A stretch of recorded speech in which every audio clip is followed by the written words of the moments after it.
예비 시모의 갑질, 건물주 며느리의 복수. 어른을 처음 배웠으면 당연히 너가 대접해야 하는 거 아니냐? 그 목소리가 일주일이 지난 지금까지도 귓가에 박혀버렸어요. 쇠를 긁는 듯 날카롭고 오만한 그 목소리요. 하지만 그날의 모욕은 그 한마디가 전부가 아니었어요. 모든 것이 시작된 그날 강남의 고급 레스토랑에서 저는 2시간에 걸쳐 체계적으로 영혼을 난도질 당했었거든요.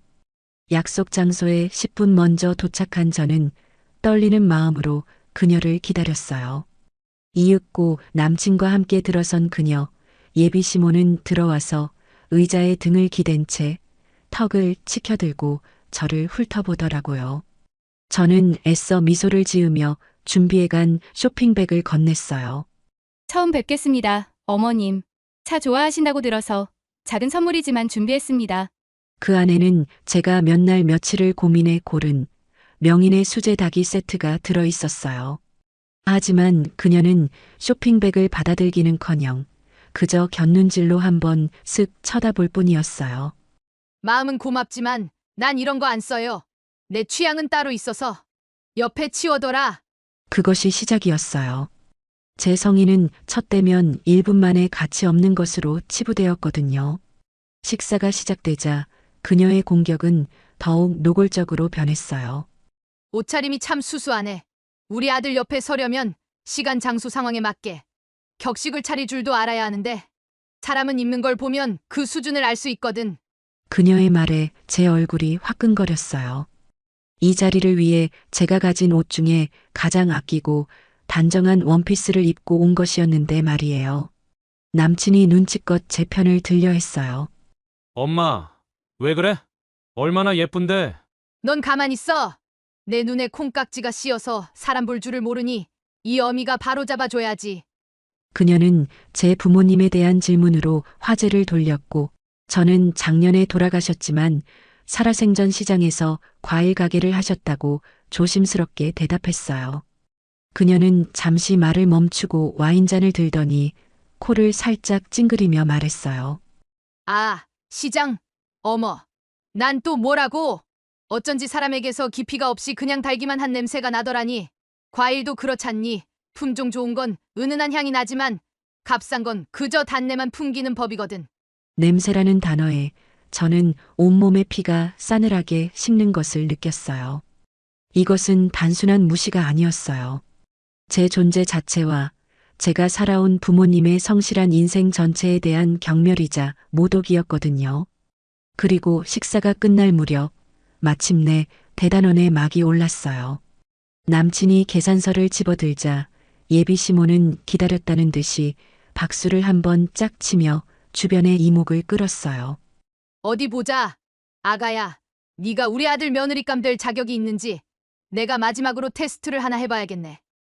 그녀는 저를 똑바로 바라보며 제가 기억하는 바로 그 대사를 모든 테이블이 들을 수 있을 만큼 또렷하게 말했어요.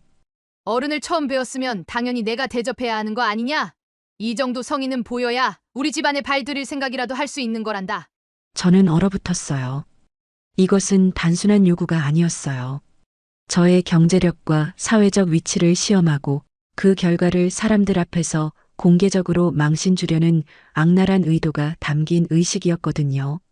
저는 이를 악물고 자리에서 일어나 계산대로 향했어요. 제 등 뒤로 그녀의 만족스러운 웃음소리가 들리는 듯 했어요. 57만 원. 카드를 내밀며 저는 결심했어요. 오늘 당신이 내게 준 이 모멸감, 내가 반드시 이자까지 쳐서 갚아주겠다고요. 영수증을 들고 테이블로 돌아온 저는 그녀의 앞에 조용히 내려놓았어요. 그 영수증 하단에는 검은 잉크로 인쇄된 상호와 대표자 김정호라는 글자가 선명했어요. 아버지가 돌아가시기 전까지 애지중지하던 제겐 유품과도 같은 레스토랑이었거든요. 예비 시모의 시선이 김정호라는 이름 석자에 박혔어요. 그녀의 표정이 미세하게 굳었어요. 흔한 이름이었죠. 대한민국에 김정호가 어디 한둘이겠어요. 하지만 잊으려야 잊을 수 없는 그녀의 과거를 떠받치고 있는 바로 그 이름. 그녀는 애써 태어난 척 시선을 거두었지만 와인잔을 쥔 손끝이 미세하게 떨리는 것을 저는 똑똑히 보았어요. 설마 하는 의심의 씨앗이 그녀의 마음속에 깊이 박히는 순간이었어요. 그날 이후 세상의 모든 소리가 꺼져버린 듯 했어요. 남친의 차한 숨막히는 침묵 속에서 그는 몇 번이나 내 눈치를 살피며 입을 열었어요. 하지만 그의 입에서 나온 말들은 내 상처 위에 소금을 뿌리는 것과 같았거든요. 유진아, 엄마가 원래 표현이 좀 직설적이라 그래. 아기는 없었을 거야. 오래 혼자 계셔서 외로워서 그러시는 거니까 너가 좀 이해해주면 안 될까? 저는 대답 대신 창밖으로 시선을 돌렸어요. 화려한 도시의 불빛들이 빗물처럼 번져 흘렀어요. 이해라니. 방금 제 인격이 송두리째 난도질 당했는데 무엇을 이해해야 하는 걸까요? 아기가 없다고? 저건 서툰 게 아니라 대놓고 휘두른 칼날이었어. 그리고 당신은 너의 엄마를 변호하기 전에 상처받은 나를 먼저 봤어야지. 그날 우리는 아무 말 없이 헤어졌어요. 그 후로도 남친에게서 몇 번이나 전화가 왔지만 저는 받을 수가 없었어요. 그의 목소리를 들으면 너가 참아라는 말이 환청처럼 들려올 것만 같았거든요. 일주일이 지났지만 가슴에 박힌 가시는 빠지지 않았어요. 퇴근 후 텅 빈 집에 돌아와 현관에 쌓여있던 우편물을 정리하기 시작했어요. 각종 고지서와 광고물들, 그리고 그 속에 섞여 있던 매달 말일이면 처리해야 할 서류 봉투 하나, 제 이름과 함께 돌아가신 아버지의 필체로 쓰인 대성빌딩 관리서류라는 글자가 눈에 들어왔어요. 네, 저는 그저 평범한 월급쟁이가 아니에요. 시장에서 평생을 바친 부모님이 제게 남겨주신 작은 선물. 강남의 대로변에 위치한 5층짜리 상가 건물, 대성빌딩의 주인이었거든요. 이 사실을 남친에게도 말하지 않은 것은 그가 저의 배경이 아닌 제 자체를 봐주길 바랐던 마지막 자존심이었어요. 저는 소파에 앉아 익숙하게 서류들을 살펴보기 시작했어요. 공실은 없는지, 연체된 관리비는 없는지, 세입자들의 민원사항은 무엇인지, 한 장 한 장 넘기며 입금 내역과 세입자 리스트를 대조하던 제 손가락이 어느 한 지점에서 돌처럼 굳어버렸어요. 2층 상가 201호 업종 여성의류 상호명 부티크영 대표자 예비시모 박영. 숨이 멎었어요. 손에 들고 있던 펜이 바닥으로 툭 떨어졌어요. 예비시모, 너무나도 익숙한 그 이름 석자. 설마 하는 마음에 다시 한번 눈을 비비고 들여다보았지만 이름은 바뀌지 않았어요. 머릿속이 하얘지고 일주일 전 레스토랑에서의 기억이 파노라마처럼 스쳐 지나갔어요. 문득 레스토랑에서 아버지의 이름이 적힌 영수증을 보고 미세하게 떨던 예비시모의 손이 떠올랐어요. 김정호, 아버지 이름. 그저 흔한 이름일 뿐인데 그녀는 왜 그런 반응을 보였을까? 혹시 아는 사람이었을까? 하지만 이내 고개를 저었어요. 설마 그런 우연이 있을 리가. 나는 그저 그날의 기이한 해프닝으로 치부하고 눈앞의 복수에만 집중하기로 했어요. 정말 기가 막히네. 나를 그렇게 무시하던 여자가 내 건물에서 장사를 하며 꼬박꼬박 내게 월세를 내고 있었다니. 헛웃음이 터져 나왔어요. 처음엔 황당했고 다음엔 분노가 치밀었으며 마지막에는 서늘한 감정이 온몸을 휘감았어요. 며칠간 저를 괴롭히던 뜨거운 모멸감은 차갑게 식어 단단하고 예리한 칼날이 되었어요. 더 이상 피하거나 참을 이유가 없어졌거든요. 저는 자리에서 일어나 아버지의 낡은 책상으로 향했어요. 자물쇠로 잠겨있던 맨 아래 서랍을 열자 먼지 쌓인 파일들이 모습을 드러냈어요. 저는 망설임 없이 201호 임대차 계약서라고 적힌 파일을 꺼내 들었어요. 종이의 가장자리는 누렇게 발해 있었고 거기엔 아버지의 곧은 서명과 함께 흘려 쓴 예비시모의 이름이 적혀 있었어요. 계약 만료일은 정확히 석 달 뒤였어요. 저는 계약서 첫 장을 가만히 쓸어보았어요. 더 이상 손은 떨리지 않았어요. 예비시모, 당신이 그토록 무시하고 격렬했던 건 힘없는 월급쟁이 아가씨가 아니라 당신의 건물주였어. 이제 정당한 권리를 행사할 시간이었어요. 밤새 계약서를 손에 쥔 채 뜬 눈으로 밤을 새웠어요. 창밖이 희미하게 밝아올 무렵 저는 비로소 결정을 내렸어요. 더 이상 숨죽여 우는 피해자로 남지 않겠다. 억울함에 잠 못 이루는 바보가 되지 않겠다. 이것은 더 이상 감정 싸움이 아니었어요. 이건 내 아버지의 유산을 지키는 일이고 짓밟힌 내 자존심을 내 손으로 다시 일으켜 세우는 일이었거든요. 아침이 되자마자 저는 휴대폰을 들고 익숙한 번호를 눌렀어요. 신호음이 2번 울리기도 전에 깊은 신뢰감이 묻어나는 중후한 목소리가 들려왔어요.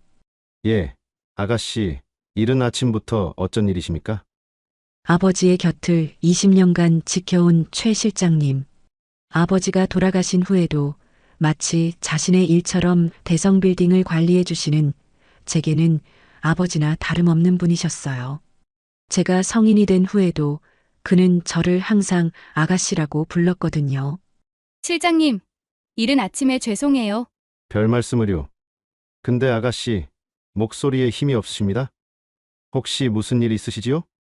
최 실장님의 걱정스러운 목소리에 순간 울컥했지만 저는 입술을 굳게 깨물었어요.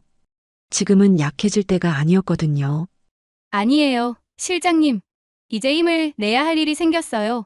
다름이 아니라 저희 건물 201호 말이에요. 수화기 너머로 최 실장님이 잠시 숨을 고르는 것이 느껴졌어요. 201호 예비시모.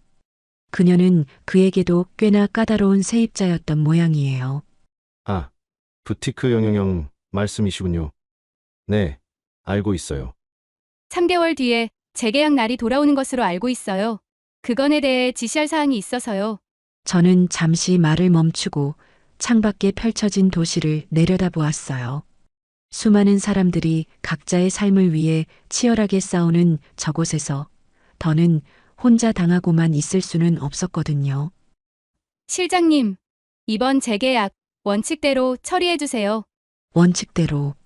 그 짧은 단어에 담긴 무게를 최 실장님은 즉시 알아차렸어요. 그의 목소리가 한 톤 낮아졌어요. 알겠습니다, 아가씨. 원칙대로라면 그동안 동결해드렸던 임대료를 주변 시세에 맞춰 현실화해야 해요. 아마 보증금과 월세 모두 상당 폭 오를 거예요. 그리고 그동안 묵인해드렸던 자잘한 계약 위반 사항들도 전부 명시해야 하고요. 괜찮으시겠어요? 그의 질문은 제게 확신을 묻는 것이었어요. 저는 한치의 망설임도 없이 대답했어요. 네, 실장님. 한치의 예외도 없이 법이 허용하는 내에서 가장 정확하고 엄격하게 진행해주세요. 필요한 서류는 모두 내용 증명으로 발송해 주시고요. 수화기 너머에서 최 실장님의 나직한 한숨이 들려왔지만 이내 단단한 목소리가 돌아왔어요. 알겠습니다. 아가씨의 뜻이 그렇다면 그렇게 처리하겠어요. 돌아가신 사장님께서도 그걸 원하실 거예요. 전화를 끊고 며칠이 흘렀어요. 제 일상은 똑같이 흘러갔어요. 아침에 출근하고 저녁에 퇴근하고 주말에는 밀린 드라마를 봤어요. 하지만 제 마음속 물밑에서는 거대한 톱니바퀴가 움직이기 시작했음을 직감할 수 있었어요. 그리고 바로 오늘 오후 퇴근길 지하철 안에서 휴대폰이 짧게 울렸어요. 최 실장님에게서 온 문자 메시지였어요. 별다른 말은 없었어요. 그저 사진 한 장이 첨부되어 있을 뿐. 사진 속에는 우체국 등기우편 봉투가 찍혀 있었어요. 받는 사람 칸에는 선명한 글씨로 서울 강남구 대성빌딩 201호 부티크영 대표 예비시모 귀하라고 적혀 있었어요. 이제 주사위는 던져졌어요. 저는 조용히 사진을 저장했어요. 폭풍 전야의 고요함. 그녀가 저 우편물을 받아들었을 때 어떤 표정을 지을지 그려보는 것만으로도 가슴 한구석이 서늘해졌어요. 예비시모, 당신이 그토록 자랑하던 그 화려한 가게 문틈으로 곧 서늘한 바람이 불어 닫힐 거예요. 계획은 시작되었어요. 그날 이후 남친은 지옥 같은 며칠을 보냈다고 했어요. 내용 증명을 받아들고 혼절하기 직전인 어머니를 진정시키고 백방으로 해결책을 알아봤지만 돌아오는 대답은 냉담했다고 하더라고요. 법무법인을 찾아가도 법적으로는 하자가 없는 통보라 어쩔 수 없다는 말뿐이었고 바뀐 건물주에 대해서는 철저히 함구했다고 해요. 지푸라기라도 잡는 심정으로 그는 직접 대성빌딩을 찾아갔어요. 2층에 있는 저희 법무대리인 사무실의 문을 두드렸지만 건물주님의 뜻이 완고하시다. 더는 드릴 말씀이 없다는 기계적인 답변만 돌아왔다고 하더라고요. 그리고 그날 밤 저희 집 초인종이 울려서 문을 열자 완전히 지치고 절망적인 표정의 남친이 서 있는 거예요. 유진아, 나 잠시만 들어가도 될까? 그는 소파에 앉아 한참 동안 아무 말도 못하고 고개만 숙이고 있었어요. 무슨 일 있어? 안색이 너무 안 좋은데? 나 정말 어떻게 해야 할지 모르겠어. 우리 엄마 가게에서 쫓겨나게 생겼어. 그동안 있었던 일을 모두 털어놓았어요. 갑자기 날아온 내용 증명, 터무니없는 월세 인상 요구, 쓰러지기 직전인 어머니의 모습, 아무런 해결책도 주지 못하는 변호사. 정말 미치겠다. 사방이 다 벽으로 막힌 기분이야. 내가 뭘 할 수 있는 게 아무것도 없어. 남친은 괴로운 듯 마른 세수를 하더니 처음으로 저의 눈을 바라보는데 그의 눈에는 원망이 아닌 순수한 절망과 간절함이 담겨 있었어요. 내가 지금 기댈 사람이 너밖에 없어, 유진아. 그냥 내 옆에서 힘들겠다. 그 한마디만이라도 해주면 안 될까? 지금 내 편은 너 하나밖에 없는 것 같아. 그의 마지막 말은 비수가 되어 제 가슴을 찔렀어요. 내 편은 나 하나밖에 없는 것 같다고? 지금 당신을 그 지옥으로 밀어넣은 사람이 바로 눈앞에 나인데 저는 차마 입을 열 수 없었어요. 그가 원하는 따뜻한 위로의 말 한마디 건넬 자격이 제게는 없었어요. 아니, 이제는 그러고 싶은 마음조차 남아있지 않았어요. 그의 눈물 앞에서 잠시 흔들렸던 마음은 그의 어머니와 통화하며 이미 차갑게 굳어버린 뒤였거든요. 제 침묵이 길어지자 그가 불안한 눈으로 저를 바라봤어요. 유진아, 왜 아무 말이 없어? 힘들겠네. 그래서 앞으로 어떻게 할 생각인데? 제 입에서 나온 말은 따뜻한 위로가 아닌 차가운 질문이었어요. 그는 제 반응에 당황한 기색이 역력했어요. 그가 원했던 대답은 이게 아니었을 거예요. 그걸 모르겠으니까 너한테 온 거잖아. 너라면 내 마음 좀 알아줄 줄 알고. 그는 결국 제게서 아무런 위로도 얻지 못한 채 비틀거리며 자리에서 일어났어요. 절망으로 가득 찼던 그의 눈에는 이제 당혹감과 서운함이 어리고 있었어요. 그가 나간 뒤에도 저는 한참을 그 자리에 앉아 있었어요. 그래, 나는 더 이상 그의 안식처가 될 수 없었어요. 나는 이제 그의 세계를 무너뜨릴 칼날이 되어야만 하니까요. 남친이 다녀간 다음 날 저는 회사에서도 일에 집중할 수가 없었어요. 제게 위로를 구하던 그의 절박한 눈빛과 그에게 차가운 질문을 던질 수밖에 없었던 제 자신이 번갈아 떠올라 마음이 무거웠어요. 바로 그때 저장되지 않은 번호로 전화가 걸려왔어요. 받을까 말까 망설이다. 혹시나 하는 마음의 통화 버튼을 눌렀는데 수화기 너머로 들려온 목소리는 꿀을 바른 듯 가증스러웠던 이전과 달리 얼음장처럼 차갑고 경멸이 가득한 예비 시모였어요. 나다! 영영이 엄마!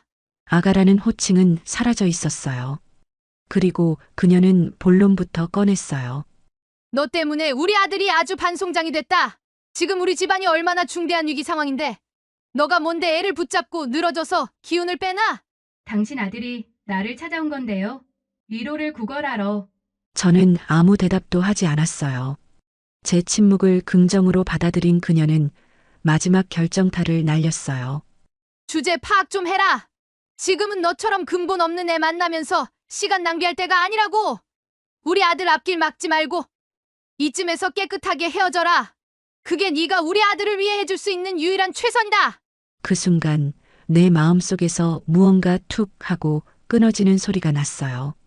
망설임, 동정, 사랑이라는 이름의 미련, 그 모든 것이 그녀는 저를 아들의 연인으로 보는 것이 아니었어요.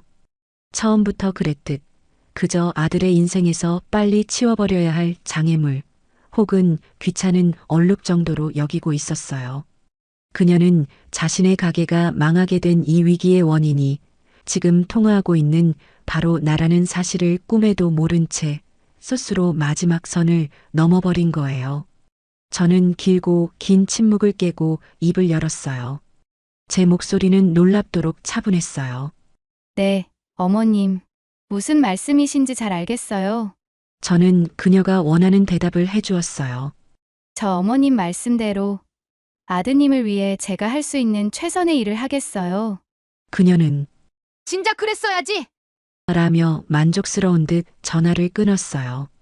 그녀가 말한 최선의 일은 아들과 헤어지는 것이었겠지만 제가 하려는 최선의 일은 그녀의 오만한 아들을 포함한 그녀의 세계 전체를 무너뜨리는 것이었어요.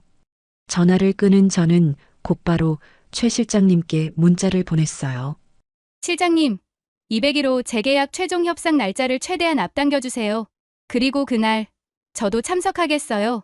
이 전화 한 통으로 저는 마지막 남은 모든 미련을 버리고 온전히 저만의 복수에만 집중할 수 있게 되었어요. 더 이상 망설임은 없어요. 모든 망설임을 끝낸 저는 이제 절정을 향해 달려가요. 예비 시모와의 통화 이후 제 마음속의 모든 저울은 한쪽으로 완전히 기울었어요. 최 실장님과 약속한 최종 협상일은 닷새 뒤 저는 그날을 기다리며 제 손으로 모든 것을 끝내기 위한 각오를 다지고 있었어요. 남은 것은 오직 하나, 남친과의 관계를 어떻게 정리할 것인가 하는 문제뿐이었어요.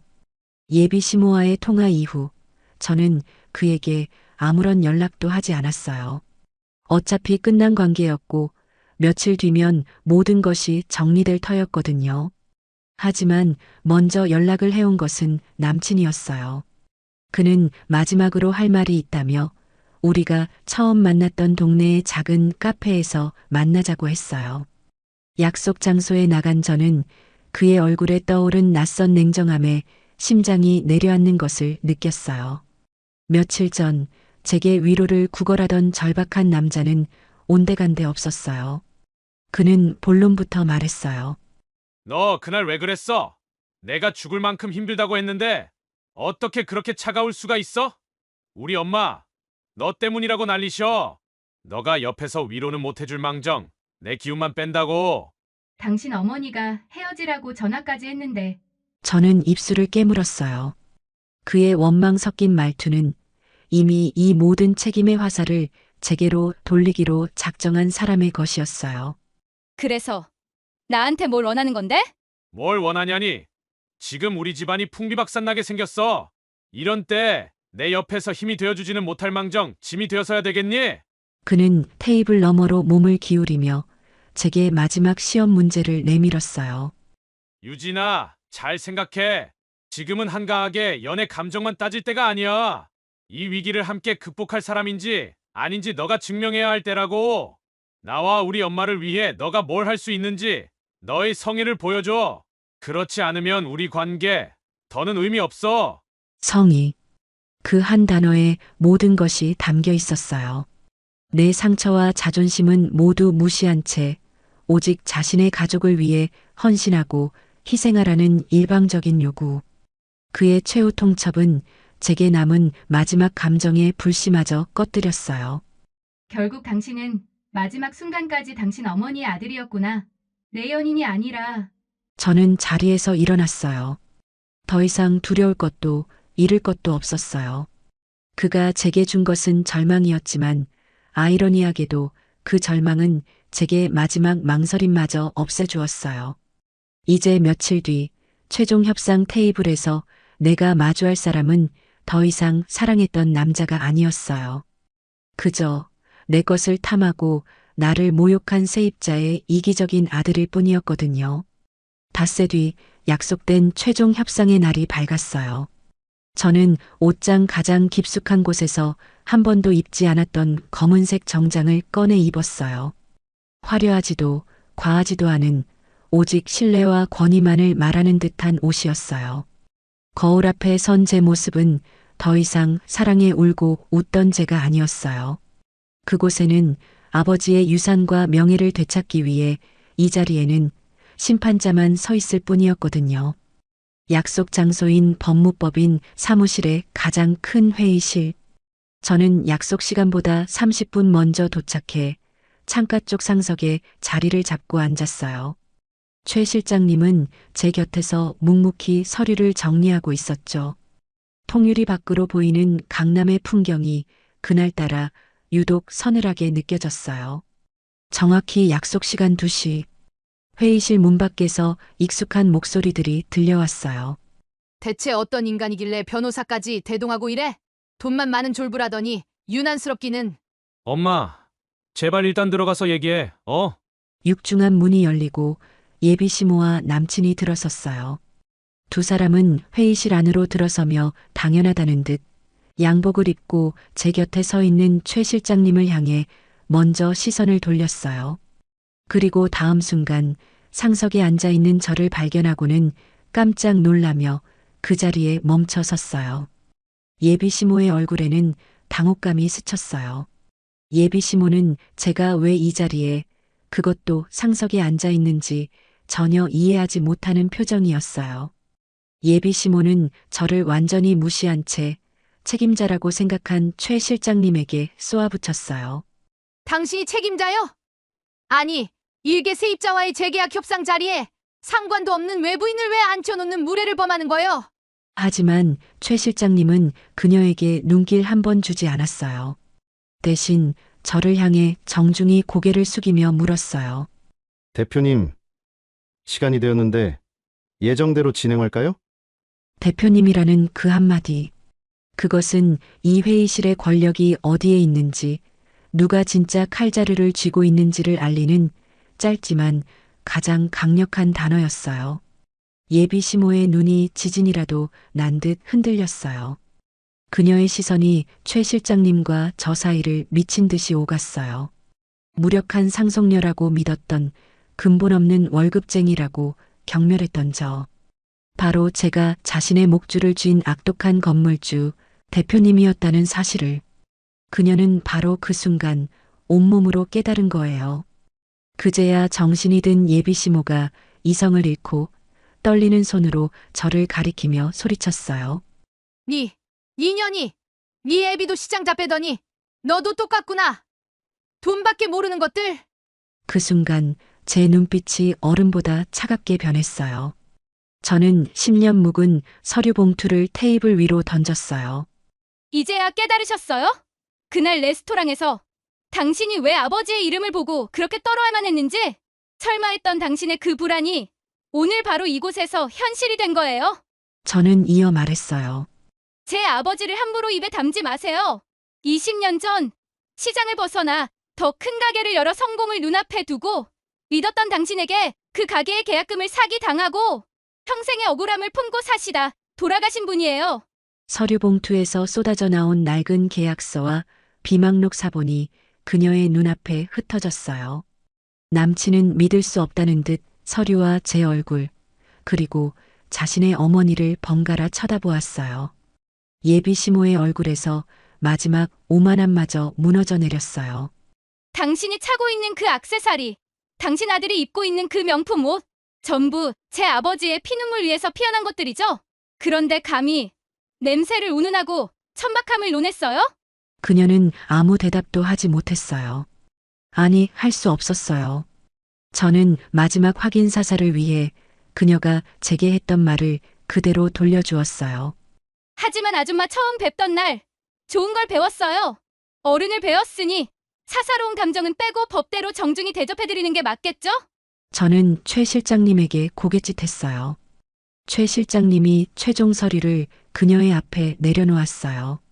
계약서상 명시된 수많은 위반 사항과 임대인에 대한 기망 행위를 근거로 금일부로 임대차 계약 해지를 정식 통보합니다.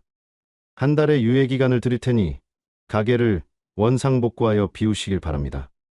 계약 해지라는 단어에 예비 시모는 아 하는 소리를 내며 의자에 쓰러지듯 주저앉았어요.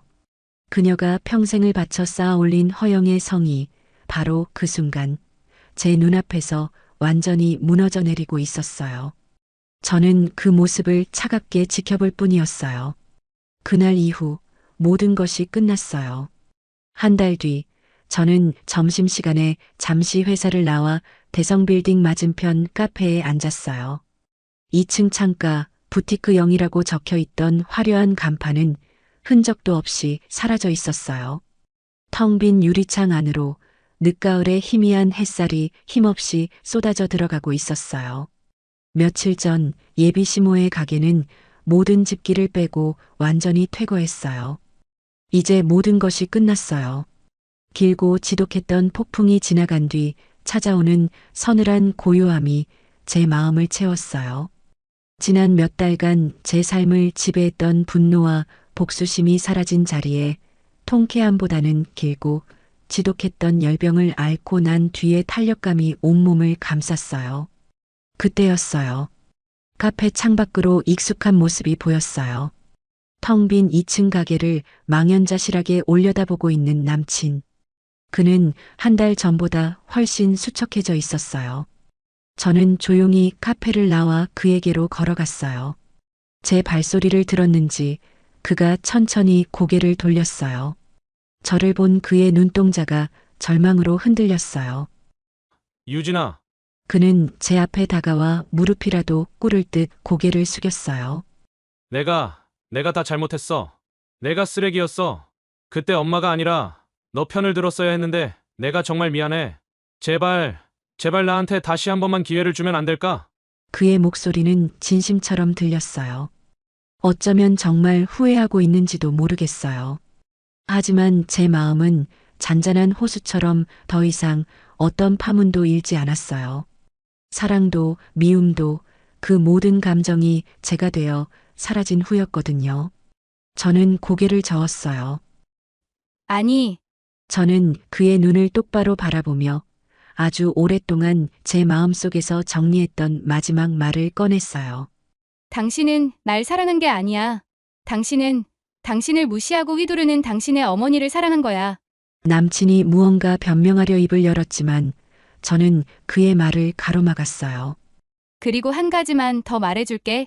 당신이 지금까지 누려온 모든 것, 당신 어머니의 그 화려한 가게와 명품들 전부 내 아버지의 피눈물로 만들어진 것이었어.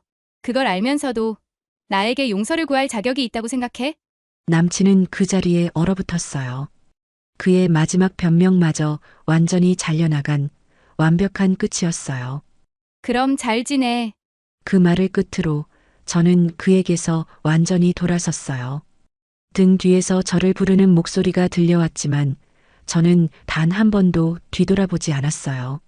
내 인생에서 그를 위한 자리는 이제 없거든요. 홀로 건물 앞에 섰어요.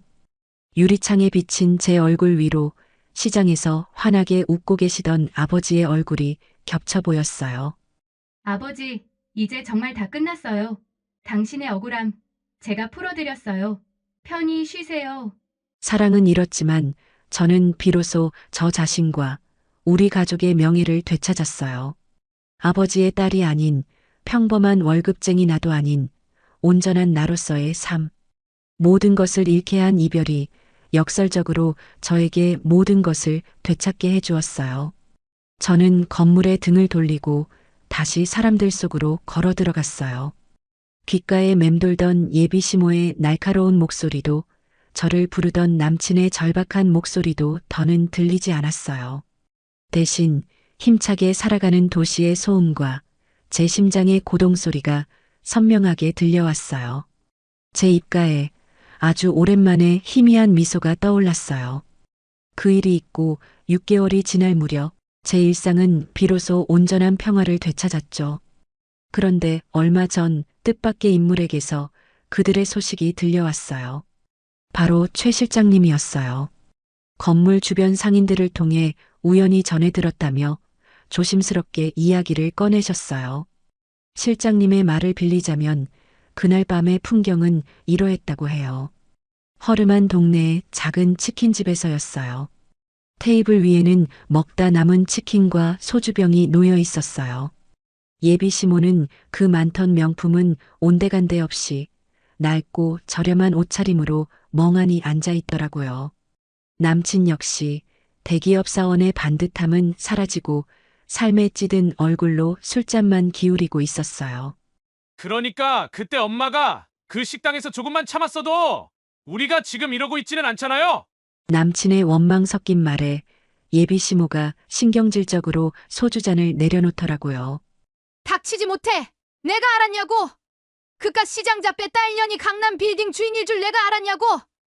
아이고, 눈앞에서 내 며느리, 아니 내 빌딩 놓쳤어. 내 빌딩. 그녀는 내 며느리가 아니라 내 빌딩을 놓쳤다며 분통을 터뜨렸어요. 그녀에게 저는 끝까지 사람이 아닌 소유물이었던 거예요. 그녀는 자신의 머리를 쥐어뜯으며 넋나간 사람처럼 중얼거렸어요. 하늘이 나한테만 왜 이래. 내가 뭘 그렇게 잘못했다고. 그 모습을 보던 남친이 모든 것을 체념한 듯 텅 빈 눈으로 마지막 술잔을 털어 넣었어요. 이제 와서 후회하면 뭐해요? 다 끝났는데.